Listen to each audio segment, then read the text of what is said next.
Good morning students. मैं Rajesh Prasad, director of foundation physics classes Hazaribagh. Online class में बच्चों आपका स्वागत है और आज हम लोग जानेंगे video number 10। Video 10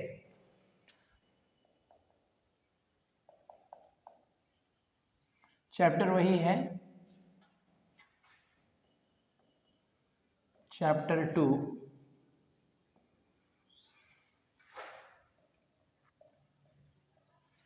electric potential and capacitance.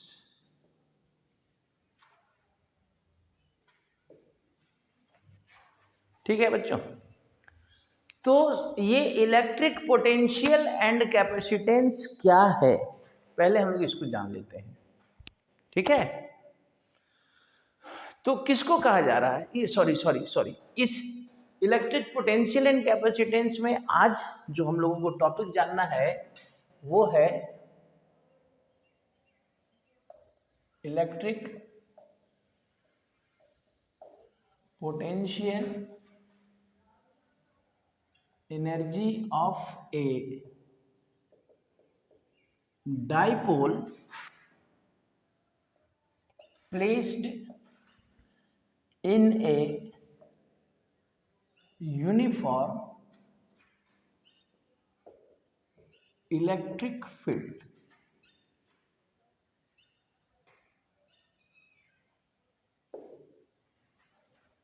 ठीक है, तो क्या है ये electric potential energy of a dipole placed in a uniform electric field. तो आप इसमें डाइपोल को भी जान रहे हैं, यूनिफॉर्म इलेक्ट्रिक फील्ड को भी जान रहे हैं और इलेक्ट्रिक पोटेंशियल एनर्जी को भी जान रहे हैं। तीनों टर्म, अब इन तीनों टर्म्स को मिला दिया गया, एक डाइपोल लिया गया, उसको कहाँ रखा गया, यूनिफॉर्म इलेक्ट्रिक फील्ड में रखा गया और कह रहा है कि इसका पोटेंशियल एनर्जी निकालिए।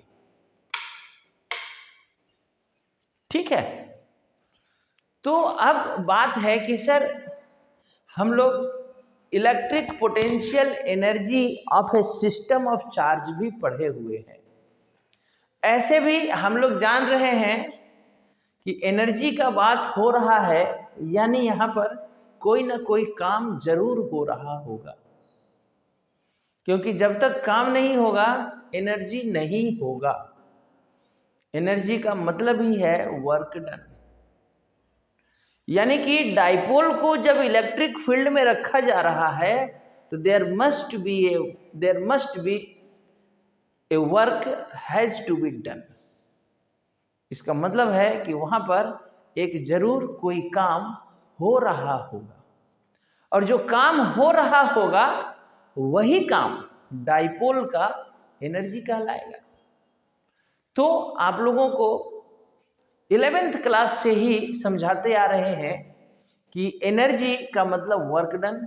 किसी भी सिस्टम का, किसी ऑब्जेक्ट का अगर एनर्जी निकालना हो तो आप वहां पर वर्क डन को निकालिए, वर्क निकल जाएगा, जो वर्क होगा वही उस सिस्टम का, उस ऑब्जेक्ट का एनर्जी कहलाएगा। अब आप सोचिए तो डाइपोल को जब यूनिफॉर्म इलेक्ट्रिक फील्ड में रखा गया था तो वहां पर कुछ हुआ था। डाइपोल को जब इलेक्ट्रिक फील्ड में रखा जाता है तो हमको पता है कि सर डाइपोल पर एक टॉर्क लगता है। क्यों? क्योंकि the dipole get rotated in the electric field. Dipole को जब इलेक्ट्रिक फील्ड में रखा जाता है तो डाइपोल जो है वो रोटेट करता है, और ये रोटेट अपने से करता है तो रोटेट कराने का काम कोई करता है। कौन करता है? तो सर जो इलेक्ट्रिक फील्ड है, जिस फील्ड में डाइपोल को रखा गया है, जिस फील्ड में डाइपोल को रखा गया है वही फील्ड डाइपोल को रोटेट कराने का काम कर रहा है। तो इलेक्ट्रिक फील्ड डाइपोल को रोटेट कराने में जितना काम कर रहा है उस काम को निकालिए, वही वर्क डन डाइपोल का क्या कहलाएगा, एनर्जी कहलाएगा। तो चलिए देखा जाए कैसे करना है। Consider an electric dipole is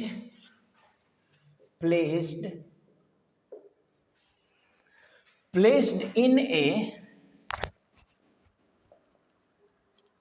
uniform electric field.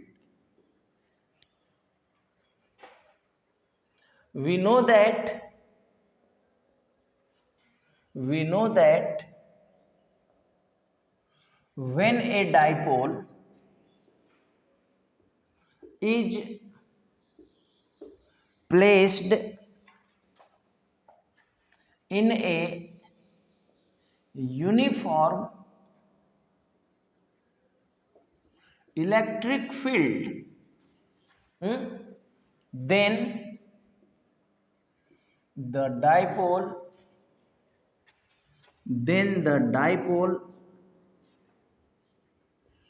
experience a torque. कितना टॉर्क था sir, PE sine theta, PE sine theta ना। ड्यू टू दिस टॉर्क, इस टॉर्क के कारण क्या होगा, due to this torque the dipole get rotated. It means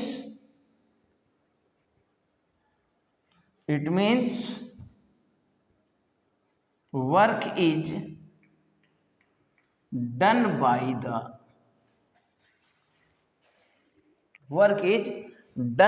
the electric field in rotating the dipole. This work done is stored in the dipole as in the form of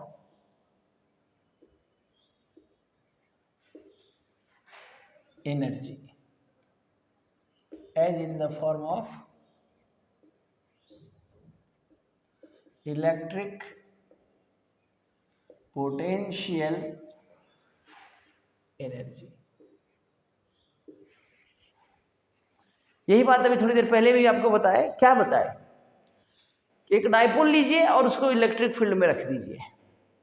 हम जान रहे हैं कि when a dipole, we know that when a dipole is placed in a uniform electric field, then it experience a torque.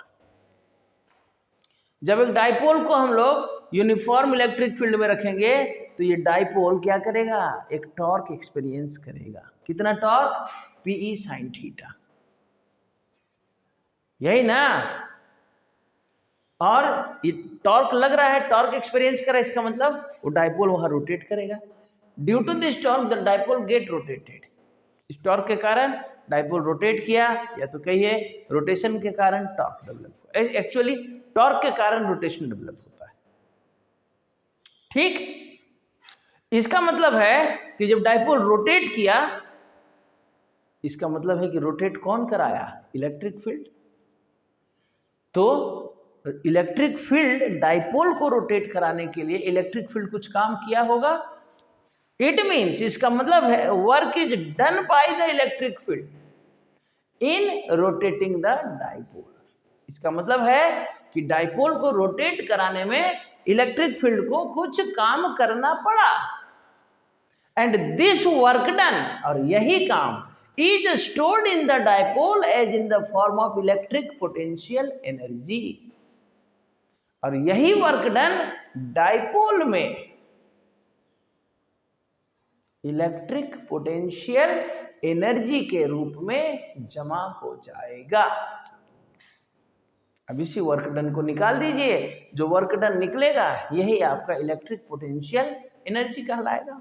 यानी कि लिख सकते हैं, so work done in rotating the dipole from theta 1 to theta 2, work done is equal to integration from theta 1 to theta 2 tau d theta। अब बात आती है यहां पर कि ठीक है सर, वर्क डन निकालना है, ठीक है, ये आपका बात समझ में आ गया, वर्क डन निकालना है। लेकिन सर फिर वर्क डन के लिए तो एफ एस कॉस थीटा या एफ डॉट एस या एफ एस लगाते, इंटीग्रेशन ही क्यों कर रहे हैं? तो आप देखिए ना, इंटीग्रेशन कहां करते हैं? Work done by variable force. अगर हमारा वर्क डन वेरिएबल फोर्स के कारण हो रहा है तो वहां पर इंटीग्रेशन करना होगा ना। हाँ सर, ये भी जानते हैं, मान लिया आपका बात, लेकिन सर यहाँ कहाँ वेरिएबल? अरे तो देखिए ना, torque is equal to PE sine theta. अरे भैया, dipole electric field uniform, dipole moment uniform, लेकिन जब डाइपोलवा रोटेट करेगा इलेक्ट्रिक फील्डवा में तो थीटा चेंज करेगा। और जब थीटा चेंज करेगा तो रोटेशन के साथ साथ आपका टॉर्क का वैल्यू चेंज करेगा। यानी टॉर्क यानी कि एनालॉग ऑफ फोर्स, टॉर्क आपका चेंज करेगा। इसका मतलब है कि वेरिएबल फोर्स हो गया। और जब फोर्स वेरिएबल तो वर्क डन कैसे निकलेगा? इंटीग्रेशन से। इसलिए इंटीग्रेशन कहाँ से कहाँ तक? थीटा 1 से थीटा 2 टॉ डी थीटा। अब टॉर्क का वैल्यू पुट कीजिए, टॉर्क का पीई साइन थीटा, और क्या हो जाएगा यहाँ से? पीई बाहर, integration theta 1 to theta 2 sine theta, क्या हो जाएगा? पीई साइन का integration minus cos theta 1 to theta 2। Then limit कैसे बैठाएंगे? अपर लिमिट, माइनस को बाहर कर दिए, upper limit cos theta 2 minus cos theta 1, यही ना? समझ में आ रहा है? कंसेप्ट समझिए, बाकी ये तो काम कैलकुलेशन का है। क्यों इंटीग्रेशन क्यों किए ये भी बताए। टॉर्क का वैल्यू पुट कीजिए पी साइन थीटा और सॉरी डी थीटा। अब पी और ई तो कांस्टेंट है, बाहर चले आएंगे। साइन थीटा का integration minus cos theta, limit put करना है, अपर लिमिट थीटा की जगह में upper limit theta 2 minus lower limit theta, ये माइनस बाहर कर दीजिए। ओके, तो ये आपका आ गया। अब चाहे तो माइनस को अंदर ले जाइए, है ना, थोड़ा सा मिटा दें।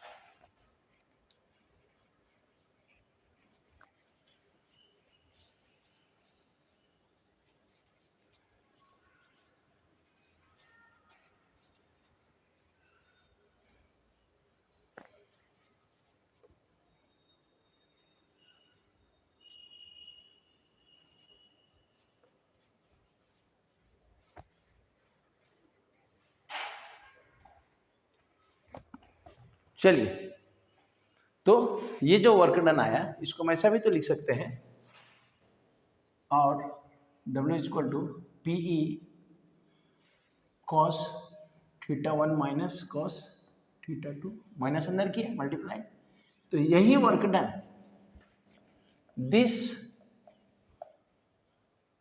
Work done is known as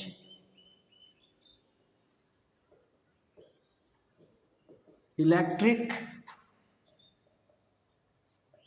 potential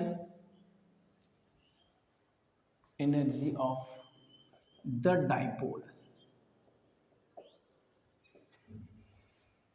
Therefore U, energy को U से दिखाएंगे, PE cos θ1 माइनस cos θ2, या फिर आप ऐसा minus PE cos θ2 minus cos θ1 ऐसा भी लिख सकते हैं माइनस में,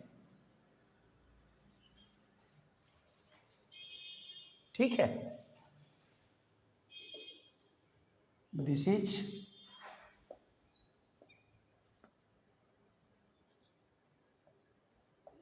रिक्वायर्ड एक्सप्रेशन, लिख सकते हैं ना।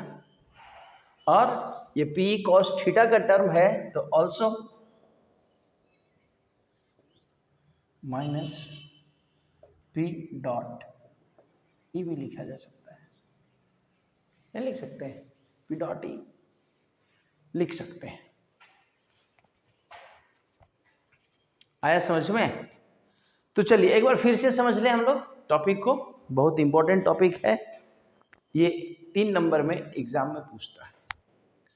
क्या करना है, एक डाइपोल को कहाँ रखा गया है, यूनिफॉर्म इलेक्ट्रिक फील्ड में, उसका पोटेंशियल एनर्जी निकालना है। अब बच्चों ये बात हम लोग जान रहे हैं कि डाइपोल क्या होता है, यूनिफॉर्म इलेक्ट्रिक फील्ड क्या होता है और पोटेंशियल एनर्जी क्या होता है। अब इन तीनों को एक साथ हम लोग रिलेट कर देना है। तो हम लोग एक और बात जानते हैं कि जब डाइपोल को यूनिफॉर्म इलेक्ट्रिक फील्ड में रखा जाता है तो then the dipole experience a torque. अब डाइपोल पर टॉर्क लग रहा है यानी डाइपोल यूनिफॉर्म इलेक्ट्रिक फील्ड में रोटेट करेगा, क्योंकि torque is the rotational analogue of force. जो काम लीनियर मोशन में फोर्स करता है वही काम रोटेशनल मोशन में टॉर्क करता है। फोर्स अगर किसी वस्तु को लीनियर मोशन में लाता है तो टॉर्क किसी वस्तु को रोटेशनल मोशन में लाता है। और यहाँ पर हम लोग देखे थे डाइपोल पर जब टॉर्क लगता है इसका मतलब है कि डाइपोल जो है रोटेट करता है। निकाल चुके हैं इस एक्सप्रेशन को हम लोग, dipole placed in a uniform electric field, जाने है ना। तो जब डाइपोल को यूनिफॉर्म इलेक्ट्रिक फील्ड में रखा जाता है तो उस पर टॉर्क लगता है, कितना टॉर्क, P sin थीटा, और इस टॉर्क के कारण डाइपोल रोटेट करता है। यानी कि ये जो रोटेट कराने का काम हो रहा है ये कौन कर रहा है, electric field. Electric field dipole को रोटेट कराने का काम कर रहा है, यानी कि जब काम हो रहा है तो यहाँ एनर्जी भी क्रिएट हो रहा होगा, क्रिएट नहीं एनर्जी आ रहा होगा किसमें, डाइपोल में। कौन दे रहा है एनर्जी, इलेक्ट्रिक फील्ड, ठीक है। तो work done by the electric field is stored in the dipole as in the form of electric field, वही बात लिखे। यहाँ बता दिए, this work done is stored in the dipole in the form of electric potential energy. अब इसी work को निकाल देना है, और वर्क डन इक्वल टू क्या होता है, integration of tau d theta from, जितना आप रोटेट कराए हैं, फ्रॉम θ1 टू θ2। इंटीग्रेशन क्यों किया गया इसको भी वीडियो में हमने बताया, क्योंकि यहाँ पर जब डाइपोल रोटेट करेगा तो अलग अलग एंगल में टॉर्क जो है अलग अलग होगा, यानी कि टॉर्क यहाँ पर वेरिएबल है, और वेरिएबल सिचुएशन में हम लोग वर्क डन कैसे निकालते हैं, इंटीग्रेशन से। तो यहाँ पर इंटीग्रेशन कराएंगे, टॉर्क का वैल्यू पुट करेंगे, आगे P कांस्टेंट हुआ बाहर, साइन थीटा का इंटीग्रेशन माइनस कॉस थीटा, ये वैल्यू, और यही work done, this work done is known as the electric potential energy of the dipole. Okay, छोटा सा वीडियो था। तो मन लगा करके देखिए। नेक्स्ट वीडियो में अब हम लोग क्या पढ़ेंगे, कैपेसिटेंस एंड कैपेसिटर। तो मन लगा करके वीडियो देखिए। और फिर से एक रिक्वेस्ट आपके लिए, क्या कि थोड़ा टीम बड़ा कीजिए। Must subscribe the channel foundation physics Hazaribagh. खुद भी देखिए, वीडियो अगर पसंद आता है तो लाइक जरूर कीजिए और दोस्तों के साथ शेयर कीजिए, दोस्तों को सब्सक्राइब करने बोलिए। ओके बच्चों, अगर नहीं भी करते हैं कोई बात नहीं, उम्मीद है आप लोग जरूर करते होंगे।